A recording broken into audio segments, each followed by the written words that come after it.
Laban kay krimen, babala po sa mga manonood, kailangan po ng patnubay ng inyong mga anak dahil sensitibong balita po ito. Tatlong Chinese at isang Pinay arestado sa umano'y Chinese businessman kidnapping sa Pampanga. Arestado ang apat na suspect dahil umano sa Chinese businessman kidnapping sa Angeles City, Pampanga. Tatlong Chinese nationals at isang Pilipina ang inaresto ng PNP Anti-Kidnapping Group sa isinagawang operasyon. Ayon sa pulisya, dinukot ang 37-year-old na negosyante noong August 2 sa Friendship Highway, Angeles City. Humingi umano ang mga suspect ng 1 million USD katumbas ng halos 60 million pesos ang gamit ang cryptocurrency bilang ransom.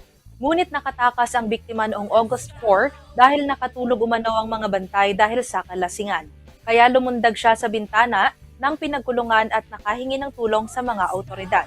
Kinilala ang mga naarestong suspect sa mga alias na XL, LHW, Chen Chen at Rod X. Isinailalim na sila sa inquest proceedings para sa kidnapping for ransom at serious illegal detention. Samantala, patuloy namang tinutugis ng pulisya ang dalawa pang umano'y kasabwat sa insidente.